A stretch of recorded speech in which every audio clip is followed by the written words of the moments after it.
जी अस्सलाम वालेकुम स्टूडेंट्स। आज हम स्टार्ट करने जा रहे हैं चैप्टर नंबर 4 जो कि है हाइड्रोकार्बन्स के बारे में। तो आगाज़ करते हैं। सबसे पहले देखते हैं कि हाइड्रोकार्बन्स होते क्या हैं। वो वाले कंपाउंड जो दो एलिमेंट से मिलकर बने हों, कार्बन और हाइड्रोजन से। वो वाले एलिमेंट्स जो कार्बन और हाइड्रोजन से मिलकर बने हो उन्हें हम कहते हैं हाइड्रोकार्बन्स। और याद रखें ये बुनियादी ऑर्गेनिक कंपाउंड हैं। बुनियादी ऑर्गेनिक में इनको कंपाउंड क्यों कह रहा हूँ, क्योंकि ऑर्गेनिक कंपाउंड में हम क्या करते हैं, हाइड्रोकार्बन्स और उनके डेरिवेटिव्स का मुताला करते हैं। जबकि हाइड्रोकार्बन में सिर्फ हम हाइड्रोकार्बन को देखेंगे जिसमें कार्बन और हाइड्रोजन मौजूद हो। ऑर्गेनिक कंपाउंड ये हैं, लेकिन ऐसा नहीं है कि सिर्फ वो वाले ऑर्गेनिक कंपाउंड होंगे जिनमें कार्बन और हाइड्रोजन हो। इसके अलावा भी हैं जिनके अंदर ऑक्सीजन भी मौजूद होता है, नाइट्रोजन भी मौजूद होता है और उनमें कार्बन और हाइड्रोजन मौजूद होते हैं। तो वो भी ऑर्गेनिक कंपाउंड है, लेकिन वो बाद में ऑर्गेनिक कंपाउंड आते हैं। अगर हम बुनियादी ऑर्गेनिक कंपाउंड की बात करें तो उनमें सिर्फ कार्बन और हाइड्रोजन मौजूद होगा। मैं आपको समझाता हूँ। जैसा कि अगर मैं बात करूँ, ये है CH3 मीथेन, सॉरी इथेन। ये एक इथेन है और इथेन में देखें कार्बन और हाइड्रोजन ही मौजूद हैं, इसके अलावा कोई और एलिमेंट मौजूद नहीं है। इसका मतलब है ये हाइड्रोकार्बन है और एक ऑर्गेनिक कंपाउंड है। लेकिन अगर मैं एक और काम यहाँ पर करता हूँ कि मैं इसके एक हाइड्रोजन यहाँ से निकाल देता हूँ और किसी और ग्रुप के साथ तब्दील कर देता हूँ। फर्ज करो मैंने यहाँ से एक हाइड्रोजन निकाला, यहाँ पर CH2 कर दिया, पहले 3 था, एक हाइड्रोजन निकाल दिया, इसके साथ मैं OH लगा देता हूँ और ग्रुप लगा दिया, OH ग्रुप लगा दिया। तो अब भी ये ऑर्गेनिक कंपाउंड है लेकिन हाइड्रोकार्बन नहीं रहा, क्योंकि हाइड्रोकार्बन में हम देखते हैं जिसमें सिर्फ कार्बन और हाइड्रोजन मौजूद हो, इसके अलावा कोई और एलिमेंट मौजूद ना हो। तो अब इसमें ऑक्सीजन आ गया है। अब ये ऑर्गेनिक कंपाउंड तो है लेकिन ये हाइड्रोकार्बन नहीं रहा। तो ये आपने याद रखना है कि जो हाइड्रोकार्बन होते हैं वो बुनियादी ऑर्गेनिक कंपाउंड होते हैं, लेकिन अगर इनका हाइड्रोजन जो है निकाल के कोई और ग्रुप के साथ तब्दील कर दिया जाए तो फिर ये हाइड्रोकार्बन नहीं रहते। ऑर्गेनिक कंपाउंड तो होते हैं लेकिन फिर हाइड्रोकार्बन नहीं रहते। तो इनको हम कहते हैं डेरिवेटिव्स ऑफ हाइड्रोकार्बन, जो हाइड्रोकार्बन से आगे डेरिवेट किए गए हों। तो अब ये हाइड्रोकार्बन का डेरिवेट बन गया। हमने तीसरे चैप्टर में डेफिनेशन पढ़ी थी, मैंने आपको वहाँ स्कूल में भी पढ़ाया था कि हाइड्रोकार्बन्स क्या होते हैं और उनके डेरिवेटिव्स क्या होते हैं। तो असल में हम हाइड्रोजन निकाल के किसी और ग्रुप के साथ उसको चेंज कर देते हैं तो वो डेरिवेटिव बन जाता है। अब ये भी एक ऑर्गेनिक कंपाउंड है और इससे पहले वाला भी एक ऑर्गेनिक कंपाउंड था, लेकिन हाइड्रोकार्बन पहले वाला था, अब ये हाइड्रोकार्बन नहीं रहा। तो आपने ये इसमें फ़र्क रखना है हाइड्रोकार्बन्स में और ऑर्गेनिक कंपाउंड्स में। तो हाइड्रोकार्बन्स की डेफिनेशन यही होगी, वो ऑर्गेनिक कंपाउंड्स जो कार्बन और हाइड्रोजन एलिमेंट पर मुश्तमिल हो, हाइड्रोकार्बन कहलाते हैं और ये बुनियादी ऑर्गेनिक कंपाउंड है। अगर इनमें से, जबकि दूसरे ऑर्गेनिक कंपाउंड की बात करें तो उनमें हम हाइड्रोजन को किसी दूसरे ग्रुप के साथ तब्दील कर देते हैं। तो हाइड्रोकार्बन्स में हमने दो एलिमेंट्स को सबसे पहले डिस्कस कर लेते हैं कि जिन एलिमेंट्स से मिलकर बना है उनकी खसूसियात क्या हैं। जैसा कि हाइड्रोकार्बन में कार्बन और हाइड्रोजन मौजूद हैं, तो हम देखेंगे कि कार्बन में कौन कौन सी प्रॉपर्टीज़ पाई जाती हैं, क्योंकि बहुत सारे हाइड्रोकार्बन्स पाए जाते हैं, बहुत ज़्यादा तादाद में मौजूद हैं जिनमें सिर्फ कार्बन और हाइड्रोजन मौजूद हैं। तो कार्बन इतने ज़्यादा ऑर्गेनिक कंपाउंड बना रहा है, इतने ज़्यादा कंपाउंड बना रहा है, तो कार्बन के अंदर ऐसी कौन सी खसूसियत मौजूद है। तो कार्बन के अंदर एक वैध खसूसियत मौजूद है कि ये 4 बॉन्ड बना सकता है, क्योंकि इसकी 4 वैलेंसी है। उसके बाद इसका साइज जो है वो बहुत स्मॉल है, साइज छोटा है। तो 118 एलिमेंट्स पीरियोडिक टेबल में मौजूद हैं। आपने 9th क्लास में पीरियोडिक टेबल देखा, तो 118 एलिमेंट्स मौजूद हैं। 118 एलिमेंट्स में से जो ये कार्बन एलिमेंट है इसको किंग कहते हैं, तमाम एलिमेंट्स का बादशाह कहा जाता है। उसकी वजह यह है कि एक इसकी वैलेंसी 4 है, ये 4 बॉन्ड बना सकता है, और दूसरा इसका साइज जो है वो स्मॉल है। अब सिलिकॉन जो है वो भी, उसकी वैलेंसी भी 4 है, वो भी 4 बॉन्ड बना सकता है, लेकिन याद रखें उसका साइज बड़ा है। और जितना भी किसी एलिमेंट का साइज छोटा होगा वो इतना ज़्यादा मुस्तहकम होगा, इतना ज़्यादा मजबूत होगा। यही वजह है कि कार्बन को हम ज़्यादा जो है प्रायोरिटी देते हैं सिलिकॉन की निस्बत, क्योंकि सिलिकॉन मुस्तहकम यानी कि मजबूत बॉन्ड नहीं बनाता। 4 तो बनाता है लेकिन मजबूत नहीं होते, तो इसलिए हम कार्बन को ज़्यादा प्रायोरिटी देते हैं। कार्बन की 4 वैलेंसी क्या होती है कि कोई भी एलिमेंट या एटम अपने आखिरी शेल में से जितने इलेक्ट्रॉन दे सकता है या जितने इलेक्ट्रॉन ले सकता है वो उसकी वैलेंसी होती है। जैसे कि कार्बन का एटॉमिक नंबर है 6, तो इसकी मैं अगर इलेक्ट्रॉनिक कॉन्फ़िगरेशन लिखूं तो पहले शेल में 2 इलेक्ट्रॉन और दूसरे शेल में 4 इलेक्ट्रॉन, 4 और 2 6। तो आखिरी शेल में 4 इलेक्ट्रॉन है, ये 4 इलेक्ट्रॉन दे भी सकता है ले भी सकता है, तो उसकी वैलेंसी होगी 4। ये 4 बॉन्ड बना सकता है। कैसे? कार्बन जो है ये 4 हाइड्रोजन के साथ मिल सकता है ऐसे, तो इसकी 4 वैलेंसी है। तो हमेशा आपने कोई भी कंपाउंड लिख रहे हो तो कार्बन की हमेशा 4 वैलेंसी जो है आपने पूरी करनी है, तब जाके ये मुस्तहकम होगा। तो उसके बाद आप याद रखें कि कार्बन कितने बॉन्ड बना सकता है। कार्बन सिंगल बॉन्ड भी बना सकता है, कार्बन डबल बॉन्ड भी बना सकता है, कार्बन ट्रिपल बॉन्ड भी बना सकता है। ये बहुत बड़ी खसूसियत है कार्बन के अंदर। अब अगर मैं हाइड्रोजन की बात करूं तो ये हमेशा सिंगल बॉन्ड बनाएगा, क्योंकि हाइड्रोजन के पास है ही एक इलेक्ट्रॉन, तो वही शेयर करेगा और सिंगल बॉन्ड बनाएगा। हाइड्रोजन कभी भी डबल बॉन्ड नहीं बना सकता। इसी तरह दूसरे भी एलिमेंट हैं वो भी एक टाइम पे सिंगल, डबल और ट्रिपल बॉन्ड नहीं बना सकते। कार्बन एक वैध एलिमेंट है जो कि सिंगल बॉन्ड भी बनाता है, डबल बॉन्ड भी बनाता है और ट्रिपल बॉन्ड भी बनाता है। मतलब हम कार्बन सिंगल बॉन्ड के साथ भी बना सकते हैं, डबल बॉन्ड भी बना सकता है और ये ट्रिपल बॉन्ड भी बना सकता है। क्यों? क्योंकि इसकी वैलेंसी 4 है और ये आसानी के साथ सिंगल, डबल और ट्रिपल बॉन्ड बना सकता है और मजबूत, क्योंकि इसका साइज भी स्मॉल है। अब अगर ये 3 किस्म के बॉन्ड बना सकता है, 3 टाइप्स के, तो हम इसकी फिर आगे क्लासिफिकेशन कर देते हैं इसकी बॉन्ड की वजह से। तो वो वाले तमाम कंपाउंड जिनके अंदर कार्बन कार्बन सिंगल बॉन्ड के जरिए जुड़ा हो उनको हम कहते हैं अल्केन। अल्केन।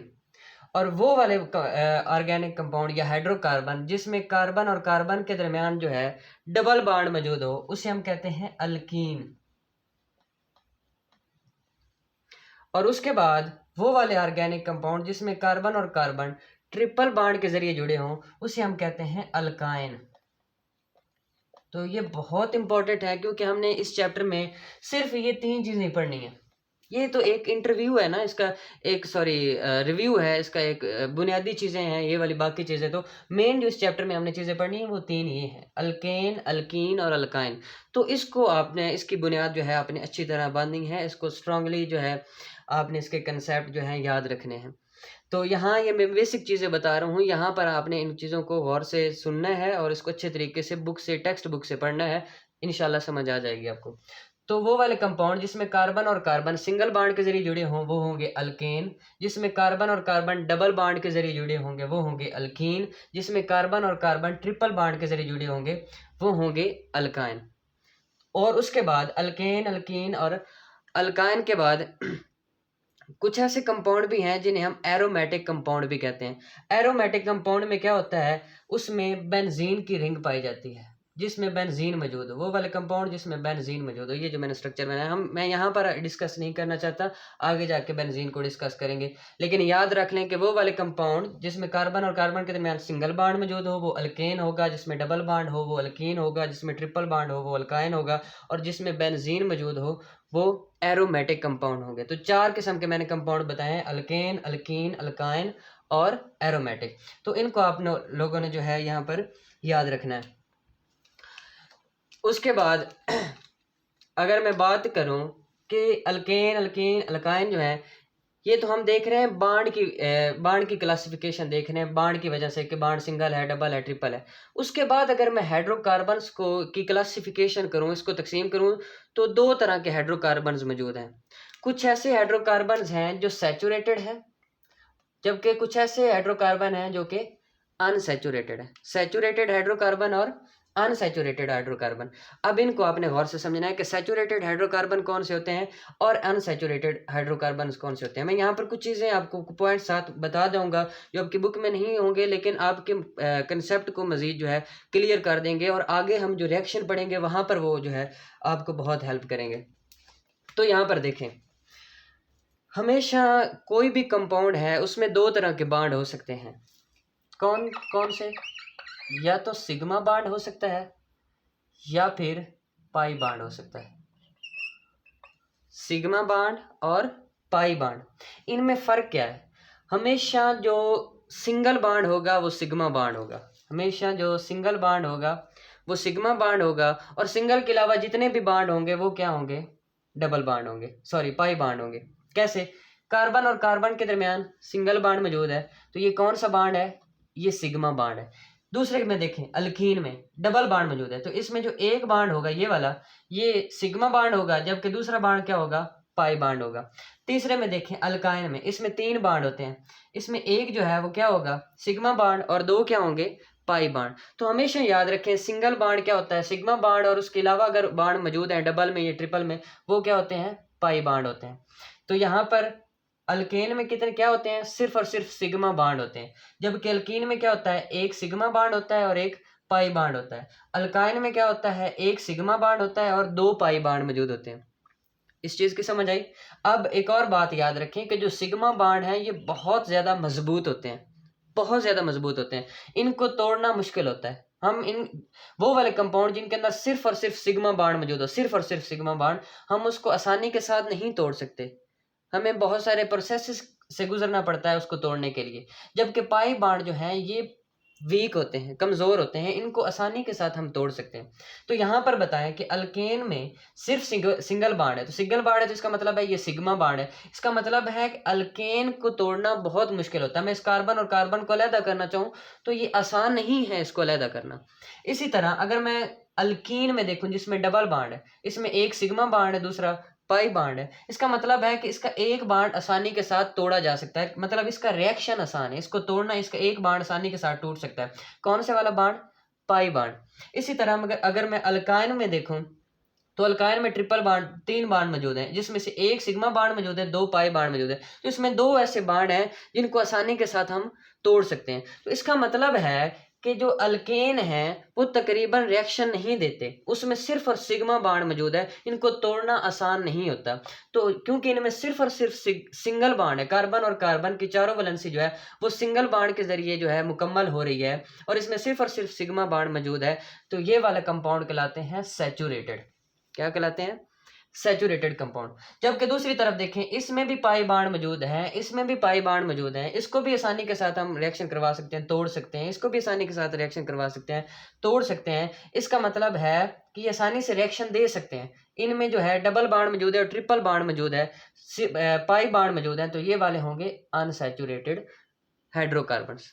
तो यहाँ पर आपने याद रखना है कि वो वाले कंपाउंड जिसमें कार्बन कार्बन सिंगल बॉन्ड के जरिए जुड़ा हो वो होंगे सैचुरेटेड कंपाउंड, जबकि वो वाले कंपाउंड जिसमें कार्बन कार्बन डबल बॉन्ड या फिर ट्रिपल बॉन्ड के जरिए जुड़े हों वो होंगे अनसैचुरेटेड। तो इसका मतलब है अल्कीन और अल्काइन जो है ये अनसैचुरेटेड है, जबकि अल्केन जो है ये सैचुरेटेड है, ये आसानी के साथ रिएक्शन नहीं देगा, जबकि ये दोनों आसानी के साथ रिएक्शन देंगे।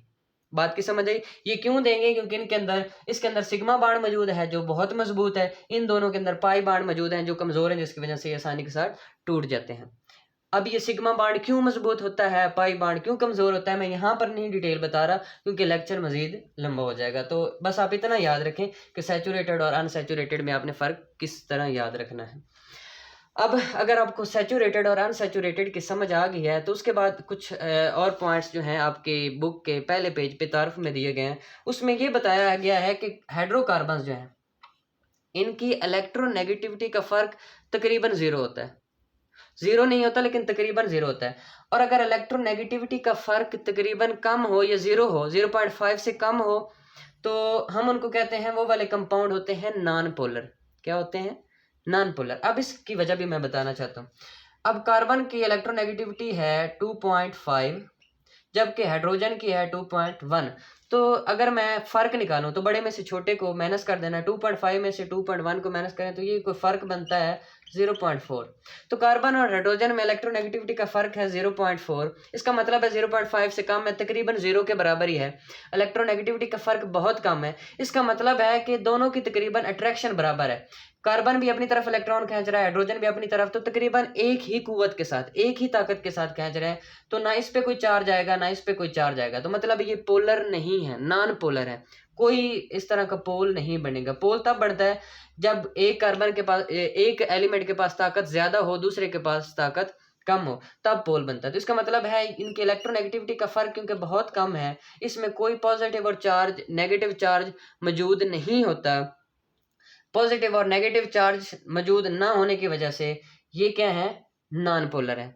और नॉन पोलर हमेशा नॉन पोलर में हल होते हैं, पोलर में हल नहीं होते। जबकि अगर मैं पानी की बात करूं H2O, तो ये क्या है, ये एक पोलर मॉलिक्यूल है। क्यों? क्योंकि इसकी 2.1 है और ऑक्सीजन की आई थिंक 3.1 या 3.2 है। तो इसमें फ़र्क देखें, तकरीबन 1 का फ़र्क है। 3/1 में से 2/1 को माइनस करें तो 1 आता है। इलेक्ट्रोनेगेटिविटी का फ़र्क ज़्यादा है, तो एक पर मनफी चार्ज आ जाएगा, एक पर मुस्बित चार्ज आ जाएगा। तो जब चार्ज आ जाता है तो ये पोलर बन जाता है। इसका मतलब है कि कोई भी हाइड्रोकार्बन हो, वो क्या होते हैं, नॉन पोलर, और इनको पानी में हल नहीं कर सकते। क्यों नहीं हल कर सकते? क्योंकि ये नॉन पोलर है और ये पोलर है। लेकिन नॉन पोलर में हल हो सकते हैं। कंसेप्ट को यहाँ पर समझिएगा, नॉन पोलर में हल हो सकते हैं। कौन से? जैसे कि पेट्रोल में हल हो सकता है, किसी दूसरे आयल में हल हो सकता है। अगर आपके पास आयल पड़ा हो, तेल पड़ा हो, तो उसको पानी में डालेंगे वो हल नहीं होगा, ऊपर लेयर बना देगा। क्यों? क्योंकि जो तेल है वो नॉन पोलर है, जबकि पानी पोलर है, ये एक दूसरे में हल नहीं होते। तो ये बात, एक पॉइंट जो है बताया गया था। ये एमसीक्यूज में पूछा जाता है कि हाइड्रो और कार्बन जो हैं ये पोलर हैं या फिर नॉन पोलर हैं। तो आपने ये भी याद रखना है, नॉन पोलर। उसके बाद सैचुरेटेड और अनसैचुरेटेड ये भी याद रखना है, वैलेंसी याद रखनी है, और अल्कीन और अल्काइन के दरमियान फ़र्क याद रखना है। मैं बाद में रिवाइज करवाता हूँ। लेकिन उसके बाद आगे देखें, ये समझ आ गई कि ये पोलर और नॉन पोलर क्यों हैं और ये क्यों पानी में हल नहीं हो सकते। अगर इसकी समझ आ गई है तो आगे आप जो है समझिए कि मैंने पढ़ाया था कि कितने किस्म के जो हैं बॉन्ड हो सकते हैं। टाइप्स ऑफ बॉन्ड्स में हमने देखा था क्लास 9 में, जैसे कि था आयोनिक बॉन्ड, कोवलेंट बॉन्ड। ये कौन सा बॉन्ड है? तो मैंने एक फार्मूला बताया था कि आप याद रखें कि मेटल और नॉन मेटल से जो मिलकर बना होता है कंपाउंड वो आयोनिक होता है, जबकि नॉन मेटल और नॉन मेटल से मिलकर जो बना होता है वो कोवलेंट होता है। तो कार्बन का जो नाम है वो UM पे ख़त्म नहीं हो रहा, जैसे कि सोडियम, पोटाशियम, उनका नाम तो वो मेटल थी। ये भी नॉन मेटल है और हाइड्रोजन भी नॉन मेटल है, दोनों नॉन मेटल मिली हैं। इसका मतलब है ये एक कोवलेंट कंपाउंड है।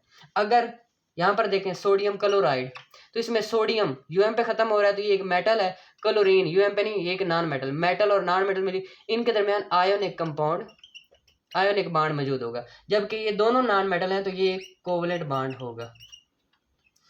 ये बात समझ आई? इसका मतलब है कि हाइड्रोकार्बन्स कोवलेंट बॉन्ड बनाते हैं, कोवलेंट बॉन्ड के जरिए जुड़े होते हैं। अगर सिंगल बॉन्ड के जरिए जुड़े हो तो अल्केन, डबल बॉन्ड के जरिए जुड़े हो तो अल्कीन, ट्रिपल बॉन्ड के जरिए जुड़े हो तो अल्काइन। उसके बाद जो सिंगल बॉन्ड वाले अल्केन हैं ये सैचुरेटेड हैं, जबकि अल्कीन और अल्काइन डबल ट्रिपल वाले ये अनसैचुरेटेड हैं। उसके बाद इलेक्ट्रोनेगेटिविटी का फर्क बहुत कम है, जिसकी वजह से ये नॉन पोलर है और पानी में हल नहीं हो सकते, जबकि ये किसी नॉन पोलर में हल हो सकते हैं, बेंजीन में हल हो सकते हैं, पेट्रोल में हल हो सकते हैं, ऑयल में हल हो सकते हैं। उसके अलावा जितने भी नॉन पोलर हैं उनके अंदर हल हो सकते हैं और इनके दरमियान कोवलेंट बॉन्ड मौजूद होता है। और सिग्मा बॉन्ड, पाई बॉन्ड के बारे में भी मैंने बता दिया।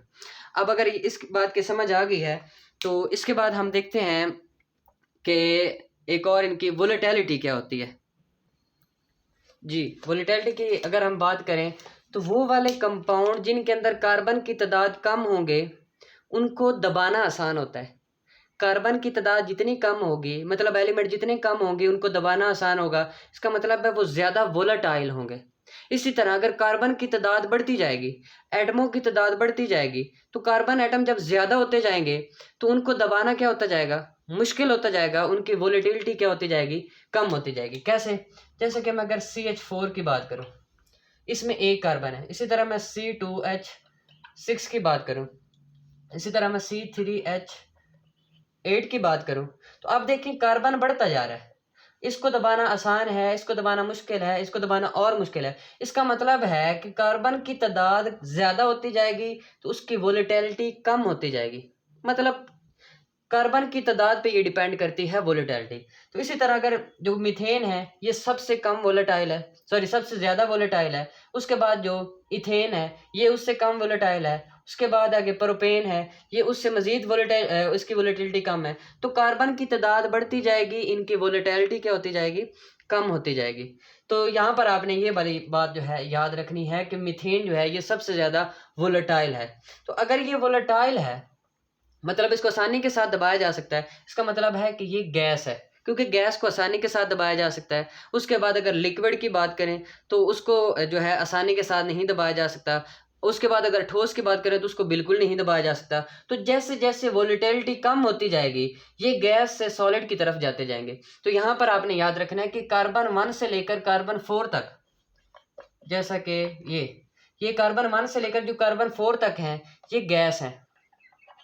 ये जितने भी कंपाउंड हैं ये गैस है। मीथेन, इथेन, प्रोपेन और ब्यूटेन ये सारी क्या हैं? गैस है। उसके बाद C5 से कार्बन 5 से लेकर कार्बन 17 तक जो कंपाउंड मौजूद हैं जैसे कि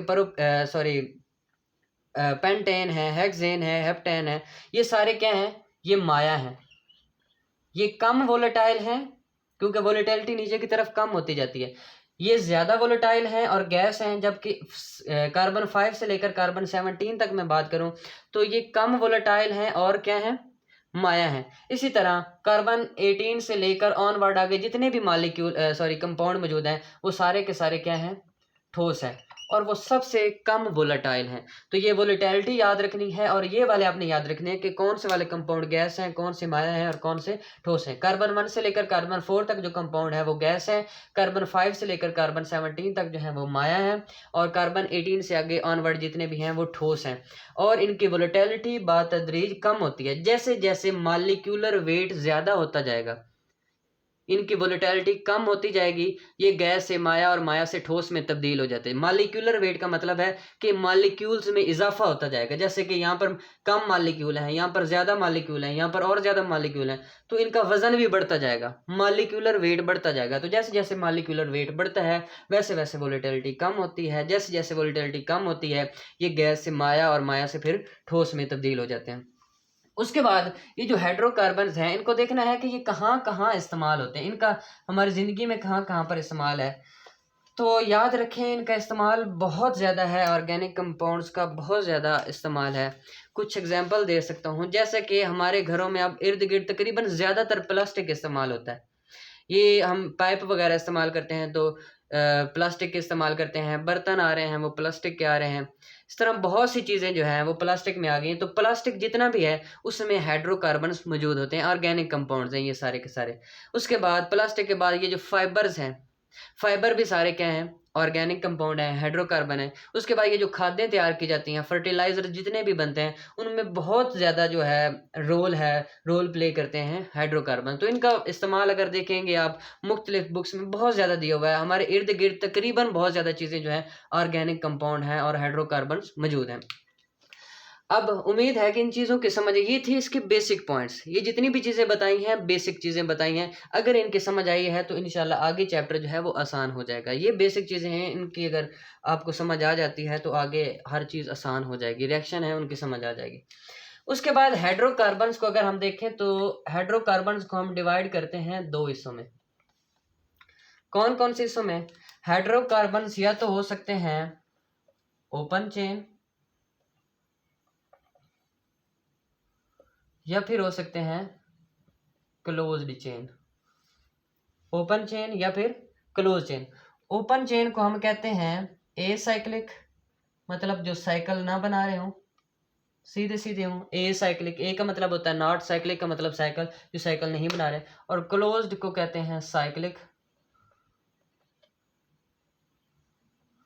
जी साइक्लिक। क्लोज चेन या फिर साइक्लिक, ओपन चेन या फिर ए साइक्लिक। और इनको एक और नाम भी देते हैं ओपन चेन को एलिफेटिक। तो एग्जाम में ये तीनों नाम में से कोई एक पूछ सकता है। शॉर्ट क्वेश्चन आ जाता है कि ओपन चेन हाइड्रोकार्बन्स क्या होते हैं। अगर ये ना पूछे तो वो पूछ सकता है ए साइक्लिक हाइड्रोकार्बन्स कौन से होते हैं। अगर इन दोनों में से ना पूछे तो वो पूछ सकता है एलिफेटिक हाइड्रोकार्बन्स कौन से होते हैं। तो यहाँ पर स्टूडेंट कन्फ्यूज हो जाते हैं मोस्टली एलिफेटिक पे। तो जब वो एलिफेटिक का पूछते हैं तो बच्चों को पता ही नहीं चल रहा होता कि कौन सा क्वेश्चन पूछा है। तो एलिफेटिक पूछ ले, ओपन चेन और ए साइक्लिक, ये तीनों एक ही चीज़ है। उसके बाद क्लोज चेन या फिर साइक्लिक। अब इनको देखते हैं कि ओपन चेन या फिर साइक्लिक हाइड्रोकार्बन कौन से हैं और क्लोज चेन या फिर साइक्लिक हाइड्रोकार्बन कौन से हैं। वो वाले हाइड्रोकार्बन जिसमें कंपाउंड में पहला कार्बन और आखिरी कार्बन एटम एक दूसरे के साथ बराह रास्त ना मिले हों, वो होंगे ओपन चेन। कैसे? जैसे कि ये कार्बन मैं लिख रहा हूँ, ये 3 कार्बन वाला जो है कंपाउंड है जिसे हम प्रोपेन कहते हैं। या फिर मैं शुरू से स्टार्ट करता हूँ। ये है CH3, ये क्या हो गया? एक लाइन में जुड़े हुए हैं। ये वाला कार्बन और ये वाला कार्बन के इधर से इस तरह सिरे नहीं जुड़े हुए और ये जुड़ भी नहीं सकते यहाँ पर। तो ये क्या है? एक ओपन चेन है, मतलब खुली चेन में पड़े हुए हैं। इसी तरह प्रोपेन के बाद क्या आता है? सॉरी इथेन के बाद क्या आता है प्रोपेन, जिसमें 3 कार्बन हो, CH2 CH3। ये मैंने बताया था कि कैसे इनकी वैलेंसी, बस इनकी वैलेंसी पूरी करनी होती है, इस तरह ये कंपाउंड लिखे जाते हैं। जैसे कि इस कार्बन की वैलेंसी कितनी है 4, एक बाण ये इस कार्बन के साथ बना रहा है, पीछे कितने और बाण बनाएगा 3, तो ये 3 हाइड्रोजन। इसी तरह इसके साथ भी, यहाँ पर भी इसी तरह मैंने वैलेंसी पूरी करवाई थी। मजीद एंड पे आपको बता देता हूँ कि ये कैसे लिखे जाते हैं। अब ये इथेन है, ये प्रोपेन है, तो ये भी एक लॉन्ग चेन में, ये वाला कार्बन और ये वाला कार्बन एक दूसरे के साथ बराह रास्त नहीं जुड़े हुए, तो ये भी ओपन चेन है। इसी तरह अगर मैं ब्यूटेन की बात करें, CH3 CH2 CH2 and CH3, इसमें 4 कार्बन, तो ये भी एक सीधी स्ट्रेट चेन में पड़े हुए हैं, सीधे पड़े हुए हैं। इनमें भी कोई जो है कार्बन आखिरी जो है आपस में बराह रास्त नहीं मिले हुए, तो ये भी क्या है ओपन चेन। तो ये सारे क्या हैं, इस तरह एक लाइन में लिखते जाएं तो ये क्या हो जाएंगे ओपन चेन, जिसमें पहला और आखिरी कार्बन एटम एक दूसरे के साथ ना मिले हों वो होंगे ओपन चेन, और जिसमें ये दोनों मिल जाएं वो क्या हो जाएंगे क्लोज चेन। अब ये जो ओपन चेन है ये फिर आगे 2 तरह के होते हैं, ये स्ट्रेट भी होते हैं और ब्रांच्ड भी होते हैं। कैसे, ये मैं लिखता हूँ CH3 CH2 CH2 CH3, ये क्या है कितने कार्बन है 4, तो इसका मतलब है ये ब्यूटेन है। अब ये बिल्कुल सीधा स्ट्रेट पड़ा हुआ है, एक सीधी लाइन में पड़ा हुआ है, तो इसे हम कहेंगे नॉर्मल ब्यूटेन या फिर एन ब्यूटेन। एन का मतलब नॉर्मल ही है, नॉर्मल ब्यूटेन मतलब ये सीधा पड़ा हुआ है, नॉर्मल पड़ा हुआ है, ये स्ट्रेट है। ठीक है, उसके बाद ये ब्रांच भी हो सकता है कि कार्बन को नीचे आ जाए। कैसे, ये कार्बन है, ये कार्बन, ये कार्बन, अब इसमें भी तो 4 कार्बन एटम मैंने आखिरी उठा के यहाँ पर लगा दिए, तो यहाँ पर CH3, यहाँ पर CH3, यहाँ पर CH3 और यहाँ पर CH। अब ये भी ब्यूटेन है, इसमें भी 4 कार्बन एटम है, इसमें भी 4 कार्बन एटम है, इसमें भी 10 हाइड्रोजन है, इसमें भी 10 हाइड्रोजन है, तो ये भी ब्यूटेन है, ये भी ब्यूटेन है, लेकिन ये स्ट्रेट है, ये ब्रांच्ड है। इसे एन ब्यूटेन कहते हैं और इसे आइसोब्यूटेन कहते हैं। ये बोर्ड में कई दफ़ा क्वेश्चन पूछा गया है एन ब्यूटेन और एसोब्यूटेन का, तो ये एग्जाम्पल हमेशा पूछी जाती है। आगे जाके मैं मजीद बताऊंगा कि किस तरह क्वेश्चन ये पूछा जाता है, चैप्टर में आगे क्वेश्चन मौजूद भी है आपकी बुक में एक्सरसाइज में। तो ये आपने ज़रूर स्ट्रक्चर याद रखना है एन ब्यूटेन का और आइसोब्यूटेन का। इनमें सेम कार्बन और हाइड्रोजन की तादाद है, लेकिन सिर्फ स्ट्रक्चर डिफरेंट है, ये स्ट्रेट है और ये ब्रांच है। बहरहाल ये ओपन चेन है, इनको एलिफैटिक भी कहते हैं, इनको एसाइक्लिक भी कहते हैं। उसके बाद अगर मैं बात करूं क्लोज्ड की, तो क्लोज्ड में क्या होगा, पहला और आखिरी कार्बन एक दूसरे के साथ बराह रास्त मिले होंगे, उनको कहते हैं क्लोज्ड। कैसे, ये है CH2, ये है CH2, ये है CH2। अब यहाँ पर देखें कितने कार्बन है 1 2 3, और 3 कार्बन वाले को हम क्या कहते हैं, सारे सिंगल बॉन्ड है तो ये अल्केन है। अगर डबल बॉन्ड होता तो फिर अल्कीन होता, अगर ट्रिपल बॉन्ड होता तो फिर अल्काइन होता, क्योंकि सारे सिंगल बॉन्ड है तो ये अल्केन है, ये भी बात याद रखनी। अब यहाँ पर देखें पहला और आखिरी कार्बन ये एक दूसरे के साथ क्या है मिले हुए, एक साइकिल बना रहे हैं इस तरह, तो 3 कार्बन वाले को कहते हैं प्रोपेन, तो इसे हम कहेंगे साइक्लोप्रोपेन, क्योंकि ये साइकिल बना रहे हैं साइक्लोप्रोपेन। तो ये एक क्लोज चेन हाइड्रोकार्बन है, इसे साइक्लिक कार्बन भी हाइड्रोकार्बन भी कहते हैं, और इसका नाम क्या है साइक्लोप्रोपेन। इसी तरह CH2 CH2 CH2 CH2, इसमें कितने कार्बन है 1 2 3 4, 4 वाले को क्या कहते हैं ब्यूटेन। लेकिन यहाँ पर क्या है, ये स्ट्रेट लाइन में नहीं पड़े हुए बल्कि क्लोज्ड पड़े हुए हैं, आखिरी कार्बन, पहला और आखिरी कार्बन एक दूसरे को बराह रास्त मिल रहे हैं, तो ये हो जाएगा ये साइक्लोप्रोपेन था, ये साइक्लो ब्यूटेन। इसी तरह अगर 5 मिल जाए ऐसे, तो ये क्या बन जाएगा, ये साइक्लोपेंटेन, ये साइक्लोप्रोपेन, ये साइक्लोब्यूटेन, ये साइक्लोपेंटेन। इसी तरह 6 मिल जाए तो साइक्लोहेक्सेन, 7 मिल जाएंगे तो साइक्लोहेप्टेन, 8 मिल जाए तो साइक्लोऑक्टेन। तो ये सारे के सारे क्या हैं साइक्लिक हैं या फिर क्लोज हैं। तो आई होप आपको समझ आ गई होगी कि ओपन चेन और क्लोज चेन में फ़र्क क्या है। जिसमें पहला और आखिरी कार्बन बराह रास्त मिले हों वो होते हैं क्लोज्ड, और जिनमें ना मिले हों वो होते हैं ओपन। और ओपन में 2 तरह के होते हैं, स्ट्रेट होते हैं या फिर ब्रांच होते हैं, जैसे कि एन ब्यूटेन और आइसोब्यूटेन। और इनमें एग्जांपल कौन कौन सी है, साइक्लोप्रोपेन, साइक्लोब्यूटेन, साइक्लोपेंटेन, साइक्लोहेक्सेन, साइक्लोहेप्टेन, ये सारी मिसालें हैं क्लोज्ड या फिर साइक्लिक की। अब अगर क्लोज्ड और ओपन चेन की समझ आ गई है तो आखिरी बात जो है मैं आपको बता के आज के लिए इतना काफ़ी है, आपने इतना ही सिर्फ याद करना है। तो ओपन चेन या फिर एलिफैटिक है, इसके मजीद आगे 2 अक़साम है। कौन कौन सी, एक है सैचुरेटेड और दूसरी है अनसैचुरेटेड। मैं पहले भी आपको बता चुका हूँ, लेकिन मज़ीद यहाँ पर मैं आपको बताना चाहता हूँ।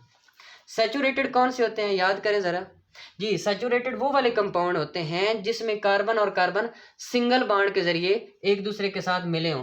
पहला कार्बन के साथ या फिर हाइड्रोजन बॉन्ड के साथ सिंगल बॉन्ड बनाए, उन्हें हम कहते हैं सैचुरेटेड। जबकि कार्बन दूसरे कार्बन के साथ डबल बॉन्ड या फिर ट्रिपल बॉन्ड बनाए, उसे हम कहते हैं अनसैचुरेटेड। क्यों? क्योंकि इसमें सिर्फ सिग्मा बॉन्ड है, इसमें सिग्मा बॉन्ड भी मौजूद है और पाई बॉन्ड भी मौजूद होते हैं। अब अगर मैं सैचुरेटेड की बात करूं तो अल्केन सारे क्या हैं, सैचुरेटेड। क्यों? क्योंकि अल्केन में सिर्फ सिंगल बॉन्ड मौजूद होते हैं, और सिंगल बॉन्ड वाले में क्या होते हैं, सिग्मा बॉन्ड, और सिग्मा बॉन्ड क्या है, सैचुरेटेड। कौन सी अल्केन, फर्ज करो ये CH3 ये इथेन है, CH4 मीथेन है, इसमें भी तो सारे सिंगल बॉन्ड हैं, इसमें भी सारे सिंगल बॉन्ड है। मीथेन है, इथेन है, प्रोपेन है, ब्यूटेन है, पेंटेन है, हेक्सेन है, ये सारे के सारे क्या हैं, सैचुरेटेड है। सारे के सारे अल्केन सैचुरेटेड कहलाते हैं। CH4 C2H H6, इसी तरह C3H8, ये सारे के सारे क्या हैं, सैचुरेटेड, क्योंकि इनमें सिंगल बॉन्ड पाए जाते हैं। दूसरी तरफ अनसैचुरेटेड कौन से हैं, जिनमें डबल बॉन्ड मौजूद हो और ट्रिपल बॉन्ड मौजूद हो। अगर डबल बॉन्ड मौजूद होगा इस तरह, तो ये क्या होगा, ये बन जाएगा अल्कीन। और अगर ट्रिपल बॉन्ड होगा ये क्या बन जाएगा, अल्काइन। तो ये इनके फंक्शनल ग्रुप हैं, ये आपने याद रखना है। अब बोर्ड में MCQs पूछा जाता है कि अनसैचुरेटेड कंपाउंड कौन से होते हैं, फिर उनमें अल्केन और अल्काइन बताया जाता है। तो आपने अनसैचुरेटेड के लिए बताना है अल्कीन और अल्काइन। फिर नीचे ये इस तरह फंक्शनल ग्रुप भी दिए होते हैं, ये 3 MCQs आ जाएंगे इस तरह, वो बताएंगे इनमें से बताएं कौन कौन से अनसैचुरेटेड है। तो आपने याद रखना है ये भी अनसैचुरेटेड है और ये भी अनसैचुरेटेड है, डबल और ट्रिपल वाले, जबकि ये क्या है, ये सैचुरेटेड है। ये चीज़ भी आपने याद रखनी है। तो ये इनके फंक्शनल ग्रुप हैं। असल में फंक्शनल ग्रुप क्या होते हैं ये भी मैं बाद में बताऊंगा, लेकिन फिल वक्त इतना याद रखें कि डबल बॉन्ड वाला ये इसका फंक्शन है, ये ट्रिपल बॉन्ड ये इसका फंक्शन है, ये अल्कीन है, ये अल्काइन है। अब अल्कीन की कोई मिसाल दें आप लोग, तो बिल्कुल वैसे ही जैसे हमने मीथेन, इथेन, प्रोपेन पढ़ा है। अब मैं यहाँ पर बताता हूँ, ये कार्बन डबल बॉन्ड कार्बन। अब इस कार्बन की वैलेंसी पूरी करते हैं। ये कार्बन कितने बॉन्ड बना रहा है, 2। ये और कितने बॉन्ड बना सकता है, 2 और बना सकता है, 4 बनाने हैं ना। तो ये CH। इसी तरह इस कार्बन को देखें, ये कितने बॉन्ड बना रहा है, 2, और कितने बना सकता है, 2। ये H। अब इसको मैं इस तरह भी लिख सकता हूँ, ये इस कार्बन के साथ कितने हाइड्रोजन है, 2, CH2 डबल बॉन्ड CH2। तो इस तरह मैं लिख सकता हूँ इसको, CH2। अब जरा ये बताएं कि इसमें कितने कार्बन मौजूद हैं, 2 कार्बन, और 2 कार्बन वाले को हम यहाँ पर क्या कह रहे थे, इथेन कह रहे थे। अब अगर वो इसमें डबल बॉन्ड आ गया तो इसका हम नाम तब्दील करके कह देंगे इथीन, क्योंकि ये अल्कीन है। यहाँ पर अब मैं अगर लिखूं अल्कीन और अल्काइन, तो यहाँ से आपने नाम याद रखने हैं। हमेशा अल्केन के आखिर पर आएगा एन, और अल्कीन के आखिर पर आएगा इन, और अल्काइन के आखिर पर आएगा आइन। बात की समझ आई? जैसे कि यहाँ पर इथेन है, तो यहाँ 2 कार्बन वाले को क्या कहेंगे, इथेन, और 3 कार्बन वाले को क्या कहेंगे, प्रोपेन, 4 वाले को ब्यूटेन, 5 वाले को पेंटेन, इसी तरह 6 वाले को हेक्सेन, 7 वाले को हेप्टेन। तो यहाँ पर एन की आवाज़ आती है, यहाँ पर इन की आवाज़ आती है। तो इनमें डबल बॉन्ड आ जाए तो फिर हम इन लगा देते हैं आगे, जैसे कि 3 कार्बन वाले में डबल बॉन्ड आ गया, जैसे कि ये है। अभी बाकी हाइड्रोजन आप साथ, यहाँ पर CH3, यहाँ पर CH2 और यहाँ पर 1 हाइड्रोजन। अब ये क्या है, ये प्रोपीन है, क्योंकि इसमें डबल बॉन्ड मौजूद है, और ये अल्कीन है। इसी तरह ये भी एक अनसैचुरेटेड है। अगर मैं ट्रिपल बॉन्ड की बात करूं, जो क्या है, अल्काइन है, और ये भी क्या है, अनसैचुरेटेड है। कैसे, कार्बन और कार्बन के दरमियान ट्रिपल बॉन्ड है। अब ये कार्बन कितने पहले बॉन्ड बना रहा है, 3, ये 1 और बना सकता है, तो 1 हाइड्रोजन, और इधर भी 1 हाइड्रोजन। तो यहाँ पर देखें इसमें कितने कार्बन मौजूद हैं, 2। तो यहाँ पर हमने 2 वाले को क्या कहा था, इथेन, और डबल बॉन्ड वाले में इथीन, तो यहाँ पर क्या कहेंगे, यहाँ पर हम कहेंगे इथाइन। इसी तरह 3 वाले को प्रोपाइन, 4 वाले को ब्यूटाइन, 5 वाले को पेंटाइन, 6 वाले को हेक्साइन, 7 वाले को हेप्टाइन। तो आई होप आपको इस चीज़ की समझ आ गई होगी सैचुरेटेड और अनसैचुरेटेड में। सैचुरेटेड में सिर्फ अल्केन होते हैं, जबकि अनसैचुरेटेड में 2 होते हैं, अल्कीन और अल्काइन। अल्कीन में क्या होगा, डबल बॉन्ड होगा, और अल्काइन में क्या होगा, ट्रिपल बॉन्ड होगा। तो यही आवाज़ आपने देनी है, अल्केन के साथ एन की आवाज़ आएगी, अल्कीन के साथ इन की आवाज़ आएगी, और अल्काइन के साथ आयन की आवाज़ आएगी। उसके बाद इनके फार्मूले हैं अल्केन, अल्कीन और अल्काइन का, ये हम इंशाल्लाह कल डिस्कस करेंगे। तो यहाँ तक अच्छे तरीके से इसको जो है सुनिएगा और याद कीजिएगा। मैं फिर कह रहा हूँ, टेक्स्ट बुक से एक दफ़ा ज़रूर पढ़िएगा, आपके बहुत सारे MCQs, बहुत सारे शॉर्ट क्वेश्चन और लॉन्ग क्वेश्चन हल हो जाएंगे इंशाल्लाह। फिर एंड पे मैं जैसे ही हाफ चैप्टर होगा, मैं आपको साथ शॉर्ट क्वेश्चन भेजूंगा, कुछ MCQs भेजूंगा जो इसमें से ही होंगे। और जब आप रोजाना का ये साथ करेंगे तो इंशाल्लाह वो सारे शॉर्ट क्वेश्चन भी आपको आ जाएंगे, और सारे लॉन्ग क्वेश्चन भी आते होंगे, MCQs भी आते होंगे। तो बेस्ट ऑफ लक आपके एग्जाम के लिए, और अच्छी तरह पढ़ना शुरू कर दें। अल्लाह हाफिज़।